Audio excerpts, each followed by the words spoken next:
పోతున్నట్టు తెలుస్తోంది.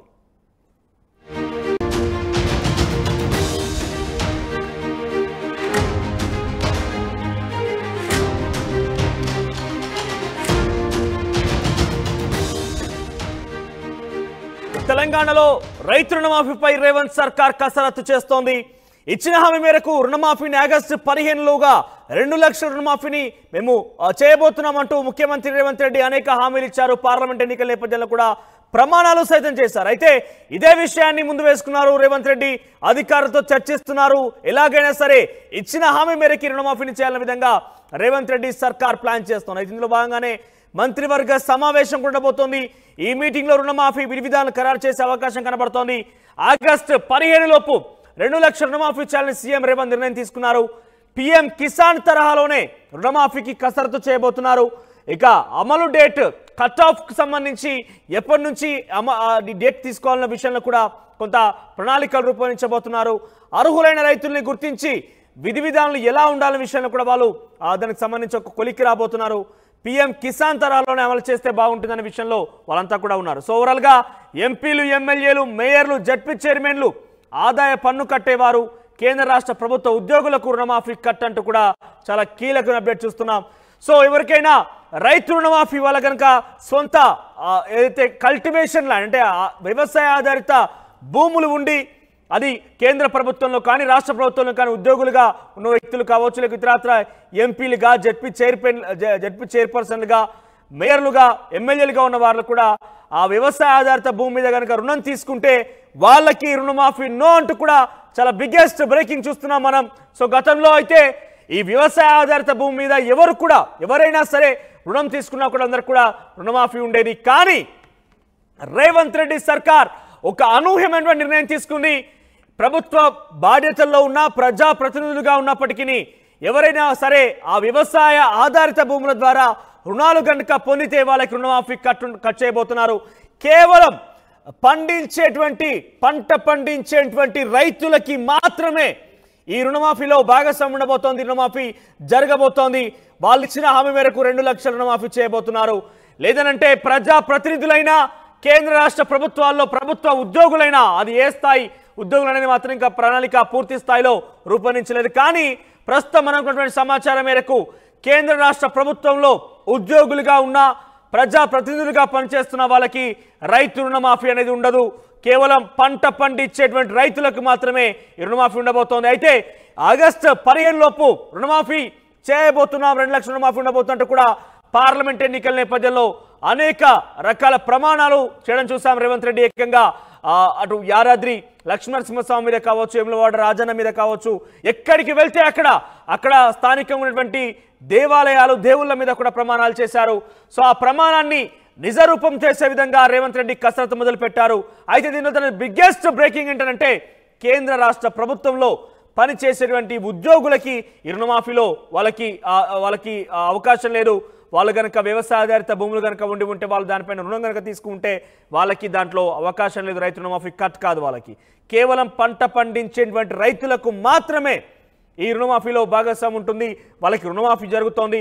అయితే ఈరోజు ఈ నెల 15 లేదా 18 తేదీ కల్లా ఒక మంత్రివర్గ సమావేశాన్ని ఏర్పాటు చేసి అధికారులతో ఎటువంటి వ్యూహాలు రచించబోతున్నారు, దానికి సంబంధించి ప్రణాళిక, కట్ ఆఫ్ డేట్ ఎలా పెట్టాలి, ఎప్పుడెప్పుడు దీనికి సంబంధించి ఉండాల్సిన అవసరం ఉంటుంది, మనకు కావాల్సిన వనరులు ఏంటి, ఎక్కడి నుంచి సమకూర్చుకోవాలనే విషయంలో కసరత్తు చేయబోతున్నారు రేవంత్ రెడ్డి. ఒకసారి మాట్లాడింది ఏ అంశానికి సంబంధించిన ప్రతినిధి ఉదయ్ ఫోన్ లో ఉన్నారు. ఎస్ ఉదయ్, సో రుణమాఫీకి సంబంధించి మొదట్లో గత ప్రభుత్వాలు చూసినా, రేవంత్ రెడ్డి చూసినా కూడా అందరికీ చేస్తానని చెప్పారు. కానీ ప్రజెంట్ మనం బిగ్గెస్ట్ బ్రేకింగ్ చూస్తున్నాం ఏంటంటే ప్రజాప్రతినిధులకు కానీ, కేంద్ర రాష్ట్ర ప్రభుత్వంలో ఉద్యోగులకు కానీ రుణమాఫీలో భాగస్వామ్యం ఉండేది, వాళ్ళకి రుణమాఫీ కట్ కాదంటూ కూడా చూస్తున్నాం. సో అప్డేట్స్ ఏంటి, మీకు సమాచారం ఏంటి? ఇస్మరాజు, తెలంగాణలో రైతు రుణమాఫీ ప్రక్రియకు తొలి అడుగు పడిందని చెప్పుకోవాలి. ప్రధానంగా రేవంత్ సర్కార్ అత్యంత ప్రధాన సవాల్గా మారినటువంటి పంట రుణాలపై మరో వారం రోజుల్లో కేబినెట్ కూడా భేటీ కానుంది. ఇందులో ప్రధానంగా తెలంగాణ రాష్ట్ర వ్యాప్తంగా ఉన్నటువంటి రైతు రుణాలు ఎన్ని, ఆ రుణాల ప్రక్రియను ఏ విధంగా ముందుకు తీసుకెళ్లాలి, దాదాపు ఎంతవరకు బడ్జెట్ అవసరం అవుతుంది, ఒకవేళ రాష్ట్ర ప్రభుత్వ ఆర్థిక వ్యవస్థపై భారం పడితే ఆ భారాన్ని ఏ విధంగా అధిగమించాలి, దానికి ఉన్నటువంటి ఆదాయ వనరులు ఏంటి, ఉన్నటువంటి ప్రత్యామ్నాయ మార్గాలు ఏంటి, ఒక ప్రత్యేకమైనటువంటి రైతు కార్పొరేషన్ ఏర్పాటు చేయాల్సినటువంటి అవసరం ఉందా లేదా అనే అనేక అంశాలకు సంబంధించి తెలంగాణలో రైతు రుణమాఫీ ప్రక్రియకు సంబంధించి విధి విధానాలను మార్గదర్శకాలను రూపొందించేందుకు రేవంత్ చాలా కీలకమైనటువంటి నిర్ణయం తీసుకున్నారు. అందులో భాగంగా ఈ నెల 15 లేదా 18 కేబినెట్ భేటీ కూడా జరిగే అవకాశం ఉంది. అందులో ప్రధానంగా పంట రుణాలే ప్రధాన ఎజెండాగా ఈ భేటీలో తీర్మానం కూడా చేసే అవకాశం ఉంది. ఇందులో ప్రధానంగా ఇప్పటికే రేవంత్ సర్కార్ కీలకమైనటువంటి నిర్ణయంలో భాగంగా రైతు రుణమాఫీకి సంబంధించి పంజాబ్, ఉత్తరప్రదేశ్, మహారాష్ట్ర, అదేవిధంగా గతంలో తెలంగాణ రాష్ట్ర ప్రభుత్వం వ్యవహరించినటువంటి తీరును కూడా చాలా క్షుణ్ణంగా పరిశీలిస్తుంది. ఇప్పటికే వ్యవసాయ శాఖ, ఆర్థిక శాఖ నిపుణులు, సెక్రటరీలు కూడా పూర్తి స్థాయిలో రేవంత్ భేటీ అయ్యారు. పలు దఫాలుగా భేటీ అవుతూనే నివేదికలను కూడా తెప్పించుకున్నారు. రాష్ట్రంలో అసలు రైతు రుణమాఫీ ప్రక్రియకు ఇప్పటి వరకు అమలుకు దాదాపు 30 నుంచి 40,000 కోట్లు అవసరం పడుతుందని అయితే ప్రస్తుతం రేవంత్ సర్కార్ భావిస్తుంది. ఇందుకోసం 40,000 కోట్ల రూపాయల ఆదాయాన్ని ఏ విధంగా సమకూర్చుకోవాలనేది కూడా చాలా పెద్ద సవాలుగా మారింది. సో ఒకవైపు ప్రతిపక్షాల నుంచి తీవ్రంగా ఒత్తిడి పెరుగుతుంది. గతంలో డిసెంబర్ 9నే ఖచ్చితంగా రైతు రుణమాఫీ చేస్తామని చెప్పి కాంగ్రెస్ తన మేనిఫెస్టోలో ప్రకటించుకునే ఉంది. సో గడిచిన పార్లమెంట్ ఎన్నికల సమయంలో కూడా ఇదే అంశాన్ని రేవంత్ ఉటంకిస్తూ వస్తున్నారు. ఖచ్చితంగా ఆగస్టు 15వ తేదీలోపు రైతు రుణమాఫీ చేసి తీరుతామని చెప్తున్నారు. అయితే ఇందుకోసం ప్రధానంగా ఇటీవల కేంద్ర ప్రభుత్వం చాలా ప్రతిష్టాత్మకంగా కిసాన్ సమ్మాన్ నిధి పేరిట తీసినటువంటి పథకాన్ని తీసుకొచ్చినటువంటి పథకాన్ని చాలా క్షుణ్ణంగా అబ్జర్వ్ చేశారు. అందులో లబ్ధిదారుల ఎంపిక ప్రక్రియను కూడా అబ్జర్వ్ చేస్తున్నారు అధికారులు. పూర్తి స్థాయిలో ప్రధానంగా రైతు రుణమాఫీకి సంబంధించినటువంటి లబ్ధిదారుల ప్రక్రియను కూడా కేంద్ర సమ్మాన్ నిధికి సంబంధించి రైతు సమ్మాన్ నిధి కోసం కేంద్ర ప్రభుత్వం తీసుకొచ్చినటువంటి మార్గదర్శకాలను రూపొందించాలని సీఎం సర్కార్ రేవంత్ సర్కార్ చాలా సూచనప్రాయంగా అయితే ఆమోద ముద్ర వేసే అవకాశం అయితే కనిపిస్తుంది. ఇందులో భాగంగా ఎవరైతే రాజ్యాంగబద్ధంగా ఉన్నటువంటి పదవుల్లో ఉన్నారో, మేయర్లు కావచ్చు, జడ్పీ చైర్మన్లు కావచ్చు, ఎమ్మెల్యేలు కావచ్చు, ఎంపీలు కావచ్చు, ఈ విధమైనటువంటి రాజ్యాంగ పదవుల్లో ఉన్నటువంటి వ్యక్తులకు కావచ్చు, 10,000 మించి పెన్షన్ తీసుకున్నటువంటి రిటైర్డ్ అధికారులు కావచ్చు, కేంద్ర రాష్ట్ర ప్రభుత్వ సర్వీసుల్లో ఉన్నటువంటి ఉద్యోగస్తులకు కావచ్చు, ఈ విధమైనటువంటి హోదాల్లో ఉన్నటువంటి వారిని రైతు రుణమాఫీ నుంచి తొలగించాలని ప్రస్తుతం సూచనప్రాయంగా అయితే ఆలోచన చేస్తున్నారు. ఇదే అమలు తీరితే మొత్తం కేంద్రం దేశవ్యాప్తంగా అమలు చేసినటువంటి రైతు సమ్మాన్ నిధి మార్గదర్శకాన్ని ప్రస్తుతం తెలంగాణ రాష్ట్ర ప్రభుత్వం కూడా రైతు రుణమాఫీ ప్రక్రియ కోసం ఆ విధి విధానం తీసుకుంటే బాగుంటుందని ప్రస్తుతం ఉన్నటువంటి ఆర్థిక నిపుణులు కావచ్చు, వ్యవసాయ శాఖ నిపుణులు రేవంత్ సర్కార్ కి అయితే సూచన చేశారు. దీనికి సంబంధించి మార్గదర్శకాలపై, విధి విధానాలపై మొత్తం రేవంత్ సర్కార్ కేబినెట్ భేటీలో ఆమోద ముద్ర అయితే వేయనుంది. ఏ అంశాలను చేర్చాలి, ప్రత్యామ్నాయ మార్గాలు ఏంటి, రైతు కార్పొరేషన్ ప్రత్యేకంగా ఏర్పాటు చేస్తే మిగిలిన కార్పొరేషన్ నుంచి రుణాలను డైవర్ట్ చేసే అవకాశం ఉందా, మళ్ళీ వాటిని తిరిగి చెల్లించేందుకు రాష్ట్ర ప్రభుత్వానికి ఆ సామర్థ్యం ఉందా లేదని అనేక అంశాలపై అయితే ఈ నెల 15 లేదా 18 కేబినెట్ భేటీలో కీలకమైన నిర్ణయం తీసుకునే అవకాశం ఉంది. Manoj, right, thank you for the updates. Overall గా రుణమాఫీపై బిగ్గెస్ట్ బ్రేకింగ్ చూస్తున్నాం మనం. రుణమాఫీ విషయంలో రేవంత్ సర్కార్ ఇచ్చిన హామీ మేరకు ఆగస్టు 15లోగా 2 లక్షల రూపాయల రుణమాఫీని చేయబోతున్నట్టుగా మనం గతంలో రేవంత్ రెడ్డి ప్రమాణాలు చేయడం చూసాం, ఆయన హామీలు ఇవ్వడం చూసాం. అయితే దాన్ని కొంత ముందుకు తీసుకెళ్లబోతున్నారు, దాన్ని కసరత్తు చేస్తున్నారు రేవంత్ రెడ్డి. వ్యవసాయ ఆర్థిక రంగ నిపుణులతో పాటుగా అధికారులతో భేటీ కాబోతున్నారు. 15 లేదా 18 తేదీన దీనికి సంబంధించి మంత్రివర్గ సమావేశం ఉండబోతోంది. కానీ ఇక్కడే దాగి ఉంది ఒక కిటుకు, ఒక ట్విస్ట్ ఇచ్చారు రేవంత్ రెడ్డి. ఇక్కడ ఒక బిగ్గెస్ట్ బ్రేకింగ్ చూస్తున్నాం మనం. ప్రజా ప్రతినిధులుగా పనిచేస్తున్న వాళ్ళు కావచ్చు, లేకుంటే కేంద్ర రాష్ట్ర ప్రభుత్వాల్లో ఉద్యోగులుగా పనిచేస్తున్న వాళ్ళు కావచ్చు, లేకుంటే కేంద్ర రాష్ట్ర ప్రభుత్వంలో గతంలో పనిచేసి పెన్షన్ తీసుకుంటున్న వాళ్ళు కావచ్చు, లేదంటే ఐటీ కడుతున్న వాళ్ళు కూడా, ఇన్కమ్ ట్యాక్స్ కడుతున్న వాళ్ళకు కూడా ఈ రుణమాఫీ ఉండకపోవచ్చు. ఎందుకంటే వాళ్ళకి ఎవరికైనా వ్యవసాయ ఆధారిత భూములు కనుక ఉండి ఉంటే, వాటి మీద కనుక వాళ్ళు లోన్లు తీసుకుని ఉంటే, వాటి విషయంలో రేవంత్ సర్కార్ వెనకడుగు వేసింది. వాళ్ళందరూ కూడా రుణమాఫీ లేదంటూ కూడా తేల్చే ప్రయత్నం చేయబోతుంది. ఎందుకంటే సుమారుగా రాష్ట్ర ప్రభుత్వం మీద 30,000 నుంచి 40,000 కోట్ల రూపాయల అధిక భారం పడే అవకాశం ఉంది. ఒకవేళ కనుక వీటన్నిటి కనుక తగ్గించుకోవాలి, కొంత భారం తగ్గించుకోవాలనుకుంటే కనుక ప్రజాప్రతినిధులు, కేంద్ర రాష్ట్ర ప్రభుత్వ ఉద్యోగులు కావచ్చు, రిటైర్డ్ ఉద్యోగుల్లో కావచ్చు, ఇన్కమ్ ట్యాక్స్ కడుతున్న వాళ్ళని కావచ్చు, కొంత దీని నుంచి కనుక పక్కకు పెడితే కనుక డెఫినెట్గా కొంత రుణ భారం తగ్గే అవకాశం ఉంటుంది, వాళ్ళ మీద అధిక ఆర్థిక భారం తగ్గే అవకాశం ఉంటుంది. సో అదే నేపథ్యంలో రేవంత్ రెడ్డి సర్కార్ కసరత్తు చేస్తోంది. వీరికి రుణమాఫీ కట్ అంటూ కూడా మనకు తెలుస్తోంది. చూద్దాం మరి, ఎందుకంటే గత ప్రభుత్వంలో ఎన్నడూ కూడా, గత ప్రభుత్వాలు ఏవి కూడా ఈ రకంగా ప్రభుత్వ ఉద్యోగులకు కానీ, కేంద్ర ఉద్యోగులకు కానీ, ప్రజాప్రతినిధులకు కానీ కట్ చేసినట్టుగా మనం చూడలేదు. రుణమాఫీ వాళ్ళకి ఎప్పుడు కూడా, వాళ్ళని కూడా ఇంక్లూడ్ చేసింది కానీ వాళ్ళు ఎప్పుడు కూడా పక్కన పెట్టలేదు. కానీ ఈ ప్రభుత్వం కొంత ఆర్థిక భారం, ఎందుకంటే గతంలో కేసీఆర్ చేస్తానని చెప్పి ₹1,00,000 కొంతమందికి మాత్రమే అందులో అర్హులుగా ప్రకటించారు, కొంతమందికి మాత్రమే లబ్ధి చేకూరింది. గతంలో ఆ లబ్ధి చేకూర్చాల్సినటువంటి వ్యక్తులతో పాటుగా లబ్ధి చేకూర్చాల్సిన రైతులతో పాటుగా అదనంగా 2 లక్షల రుణమాఫీ విషయంలో రేవంత్ సర్కార్ హామీ ఇచ్చింది కాబట్టి ఆ భారం కూడా పడే అవకాశం ఉంటుంది. కాబట్టి 30,000 నుంచి 40,000 కోట్లు ఆదాయం రావాల్సి వాటి నుంచి మనం సమకూర్చుకోవాల్సిన అవసరం ఉంటుంది. మరి 30,000 నుంచి 40,000 కోట్ల ఈ వనరులు ఏ రకంగా సమకూరుస్తుంది రాష్ట్ర ప్రభుత్వానికి కూడా ఒక సవాలని చెప్పాలి. సో కొంత భారం తగ్గించుకునేందుకే ఈ రకమైన నిర్ణయం తీసుకుంది రాష్ట్ర ప్రభుత్వం అని తెలుస్తోంది. సో దీనికి సంబంధించి తుది నిర్ణయం అంటే దానికి సంబంధించి పూర్తి ప్రణాళికలు కావచ్చు, గైడ్ లైన్స్ అన్ని కూడా ఈ నెల 15 లేదా 18 తేదీ కల్లా పూర్తి స్థాయిలో మంత్రివర్గ సమావేశం వ్యవసాయ ఆర్థిక నిపుణులతో భేటీ జరిగి ఏ రకంగా వనరులు సమకూర్చుకోవాలి, ఏ రకంగా దీనికి సంబంధించి రుణమాఫీకి సంబంధించిన హామీ నెరవేర్చాలని ఒక విషయంలో ఒక కొలిక్కి రాబోతోంది.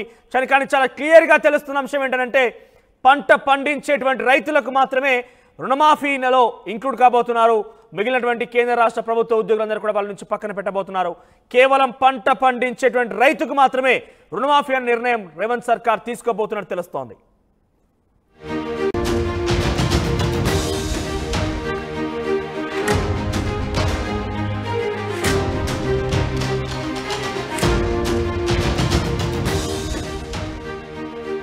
తెలంగాణలో రైతు రుణమాఫీపై రేవంత్ సర్కార్ కసరత్తు చేస్తోంది. ఇచ్చిన హామీ మేరకు రుణమాఫీని ఆగస్టు 15లోగా 2 లక్షల రుణమాఫీని మేము చేయబోతున్నామంటూ ముఖ్యమంత్రి రేవంత్ రెడ్డి అనేక హామీలు ఇచ్చారు. పార్లమెంట్ ఎన్నికల నేపథ్యంలో కూడా ప్రమాణాలు సైతం చేశారు. అయితే ఇదే విషయాన్ని ముందు వేసుకున్నారు రేవంత్ రెడ్డి, అధికారులతో చర్చిస్తున్నారు. ఎలాగైనా సరే ఇచ్చిన హామీ మేరకు రుణమాఫీని చేయాలనే విధంగా రేవంత్ రెడ్డి సర్కార్ ప్లాన్ చేస్తున్నారు. ఇందులో భాగంగానే మంత్రివర్గ సమావేశం ఉండబోతోంది. ఈ మీటింగ్ లో రుణమాఫీ విధి విధానాలు ఖరారు చేసే అవకాశం కనబడుతోంది.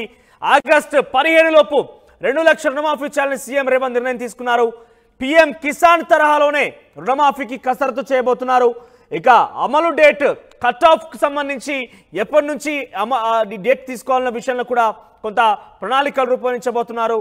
అర్హులైన రైతుల్ని గుర్తించి విధి విధానాలు ఎలా ఉండాలనే విషయంలో కూడా వాళ్ళు దానికి సంబంధించి ఒక కొలిక్కి రాబోతున్నారు.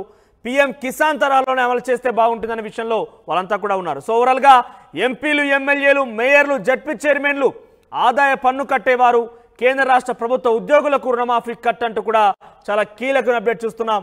సో ఎవరికైనా రైతు రుణమాఫీ వాళ్ళ కనుక సొంత ఏదైతే కల్టివేషన్ ల్యాండ్ అంటే వ్యవసాయ ఆధారిత భూములు ఉండి అది కేంద్ర ప్రభుత్వంలో కానీ రాష్ట్ర ప్రభుత్వంలో కానీ ఉద్యోగులుగా ఉన్న వ్యక్తులు కావచ్చు, లేక ఇతరత్ర ఎంపీలుగా, జడ్పీ చైర్పర్సన్లుగా, మేయర్లుగా, ఎమ్మెల్యేలుగా ఉన్న వాళ్ళు కూడా ఆ వ్యవసాయ ఆధారిత భూమి మీద కనుక రుణం తీసుకుంటే వాళ్ళకి రుణమాఫీ నో అంటూ కూడా చాలా బిగ్గెస్ట్ బ్రేకింగ్ చూస్తున్నాం మనం.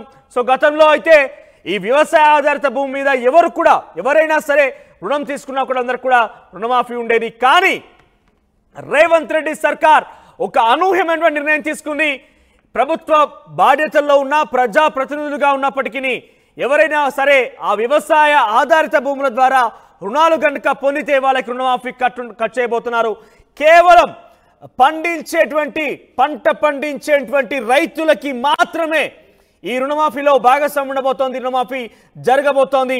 వాళ్ళు ఇచ్చిన హామీ మేరకు 2 లక్షల రుణమాఫీ చేయబోతున్నారు.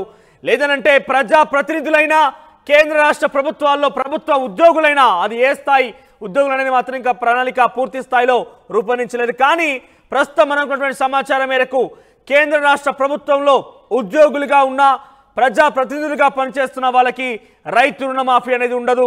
కేవలం పంట పండించేటువంటి రైతులకు మాత్రమే ఈ రుణమాఫీ ఉండబోతోంది. అయితే ఆగస్టు 15 లోపు రుణమాఫీ చేయబోతున్నాం, 2 లక్షల రుణమాఫీ ఉండబోతున్నట్టు కూడా పార్లమెంట్ ఎన్నికల నేపథ్యంలో అనేక రకాల ప్రమాణాలు చేయడం చూసాం. రేవంత్ రెడ్డి ఏకంగా అటు యాదాద్రి లక్ష్మణసింహస్వామి మీద కావచ్చు, వేములవాడ రాజన్న మీద కావచ్చు, ఎక్కడికి వెళ్తే అక్కడ స్థానికంగా ఉన్నటువంటి దేవాలయాలు, దేవుళ్ళ మీద కూడా ప్రమాణాలు చేశారు.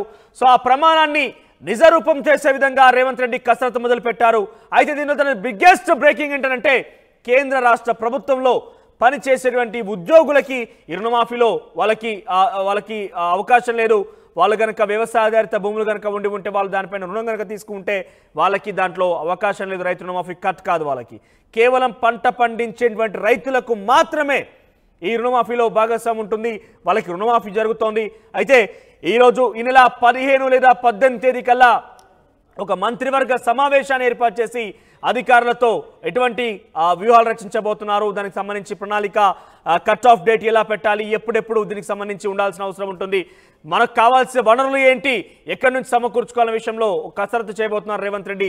ఒకసారి మాట్లాడింది ఏ అంశానికి సంబంధించిన ప్రతినిధి ఉదయ్ ఫోన్ లో ఉన్నారు. ఎస్ ఉదయ్, సో రుణమాఫీకి సంబంధించి మొదట్లో గత ప్రభుత్వాలు చూసినా రేవంత్ రెడ్డి చూసినా కూడా అందరికీ చేస్తానని చెప్పారు. కానీ ప్రెసెంట్ మనం బిగ్గెస్ట్ బ్రేకింగ్ చూస్తున్నాం ఏంటంటే ప్రజా ప్రతినిధులకు కానీ కేంద్ర రాష్ట్ర ప్రభుత్వంలో ఉద్యోగులకు కానీ రుణమాఫీలో భాగస్వామ్యం ఉండదు, రుణమాఫీ కట్ కాదంటూ కూడా చూస్తున్నాం. సో అప్డేట్స్ ఏంటి, మీకు సమాచారం ఏంటి? ఇస్మారాజు, తెలంగాణలో రైతు రుణమాఫీ ప్రక్రియకు తొలి అడుగు పడిందని చెప్పుకోవాలి. ప్రధానంగా రేవంత్ సర్కార్ అత్యంత ప్రధాన సవాలుగా మారినటువంటి పంట రుణాలపై మరో వారం రోజుల్లో కేబినెట్ కూడా భేటీ కానుంది. ఇందులో ప్రధానంగా తెలంగాణ రాష్ట్ర వ్యాప్తంగా ఉన్నటువంటి రైతు